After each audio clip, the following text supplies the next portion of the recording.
ഈ ലോകത്തിലെ ഏറ്റവും സ്പീഡുള്ള ജീവി മനുഷ്യനല്ല. ഈ ലോകത്തിലെ ഏറ്റവും വലിയ ജീവി മനുഷ്യനല്ല. ഈ ലോകത്തിലെ ഏറ്റവും ശക്തിയുള്ള ജീവി, കരുത്തനായ ജീവി മനുഷ്യനല്ല. ഈ ലോകത്തിലെ ഏറ്റവും സർവൈവിങ് കപ്പാസിറ്റിയുള്ള ജീവി മനുഷ്യനല്ല.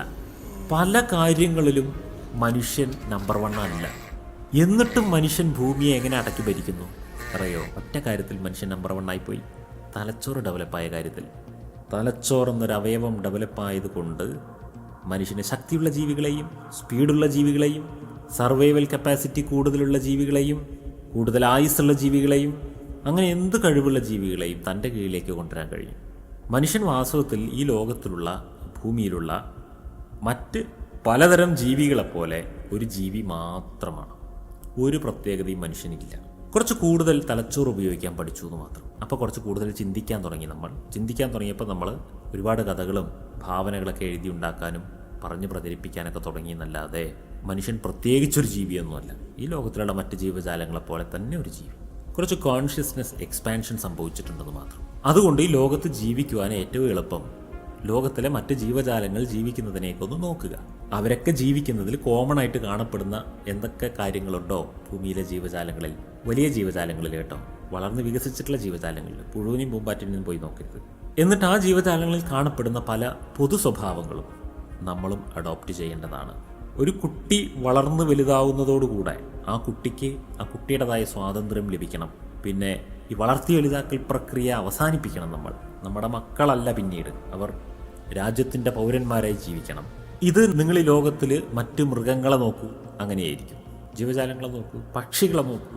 വളർത്തി വലുതാക്കുന്നു, അവരുടെ സ്വന്തം കാലിൽ നിൽക്കാനാക്കുന്നു കുട്ടികളെ.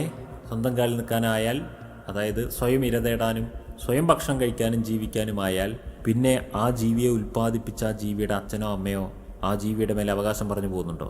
ഞാനാണ് വളർത്തി വലുതാക്കിയത് എന്ന് പറയുന്നുണ്ടോ? ഞാനാണ് 21 ദിവസം അടയിരുന്നതെന്ന് ഏതെങ്കിലും കോഴിക്കുട്ടികളോട് പറയുന്നത് കേട്ടിട്ടുണ്ടോ? അറിയില്ല. എനിവേ അതുണ്ടാവില്ല. ഒരു പ്രായം വരെ വളർത്തി വലുതാക്കുന്നു, അത് കഴിഞ്ഞാൽ വിടുന്നു. നമ്മൾ എന്തിനാ മക്കളെ ഉണ്ടാക്കുന്നതെന്നറിയോ? നമ്മുടെ വർഗം നിലനിൽക്കാൻ വേണ്ടിയിട്ടാണ്. മനുഷ്യൻ എന്ന വർഗം കാലഹരണപ്പെട്ട് പോകാതിരിക്കാൻ, ആ വർഗം ഇവിടെ നിലനിൽക്കാൻ വേണ്ടിയിട്ടാണ് നമ്മൾ സന്താന പരമ്പരകളെ ഉണ്ടാക്കുന്നത്, അല്ലാതെ നമ്മളെ നോക്കാൻ വേണ്ടിയിട്ടൊന്നുമല്ല. കാട്ടിൽ നോക്കിയേ, കാട്ടിൽ ഒരു സിംഹം ഒരു മാനിനെ വേട്ടയാടും. മാന് ജീവനും കൊണ്ട് ഓടുന്നു. അവസാനം ഒരുപക്ഷെ ആ സിംഹത്തിന് ആ മാനിനെ പിടുത്തം കിട്ടുന്നു. സിംഹത്തിൻ്റെ കയ്യിൽ പിടിക്കപ്പെട്ടു എന്ന് മനസ്സിലാക്കുന്ന നിമിഷം ആ മാൻ അവിടെ കീഴടങ്ങി കൊടുക്കും. കണ്ടിട്ടുണ്ടോ അങ്ങനെയുള്ള സീനുകൾ? പിന്നെ മാന് വലിയ ബഹളത്തിനൊന്നും നിൽക്കില്ല, കഴിഞ്ഞു, ഫിനിഷ്. അതിനറിയാമേ ഞാൻ ഈ സാധനത്തിൻ്റെ തീറ്റയാണെന്നുള്ളത്. കയ്യിൽ പെടുന്നത് വരെ രക്ഷപ്പെടാൻ പറ്റുമോ നോക്കുക എന്നല്ലാതെ പെട്ട് കഴിഞ്ഞാൽ പിന്നെ മരിക്കാൻ തയ്യാറാവുകയാണ്. മനുഷ്യൻ ഒരു പരിധി വരെയൊക്കെ മനുഷ്യന് ദുരന്തങ്ങൾ ഉണ്ടാവാതിരിക്കാൻ ഒരുപാട് മുൻകരുതലുകൾ ചെയ്യുന്നു. മനുഷ്യന് വയസ്സാകുമ്പോൾ നോക്കാൻ മക്കളുണ്ട്, അങ്ങനെയൊക്കെ ചിന്തിക്കുന്നു.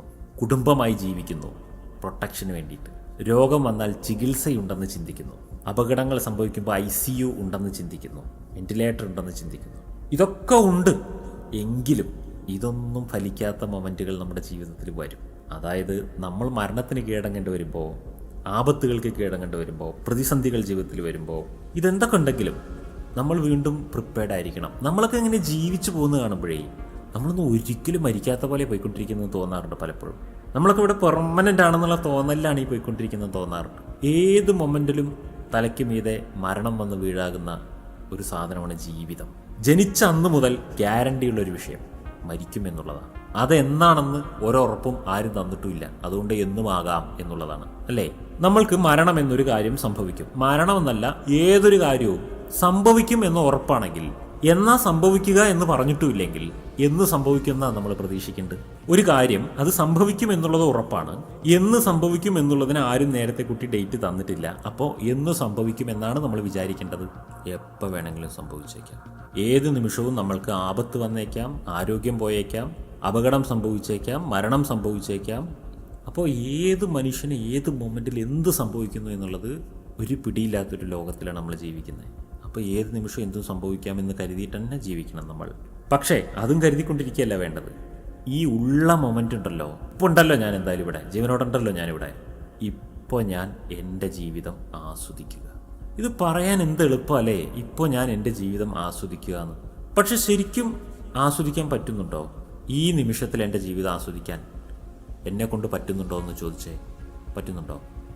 ഓക്കെ, ഈ നിമിഷത്തിൽ നമുക്ക് ജീവിക്കാൻ സാധിക്കണമെങ്കിൽ ഒന്നാമത്തെ കാര്യം, നമ്മൾക്ക് ആരെയും ഭയക്കാൻ പാടില്ല എന്നുള്ളത് തന്നെയാണ്. നിങ്ങൾ ആരെയെങ്കിലും ഭയക്കുന്നു എങ്കിൽ നിങ്ങൾ ആരുടെ അടിമയായിട്ട് ഇരിക്കുന്നുണ്ടെന്നുള്ളതാണ് അർത്ഥം. നിങ്ങൾ ആരുടെയെങ്കിലും അടിമയായിട്ട് ജീവിക്കേണ്ടി വരുമ്പോൾ നിങ്ങൾക്ക് ഒരിക്കലും ജീവിതം ആസ്വദിക്കാൻ പറ്റില്ല.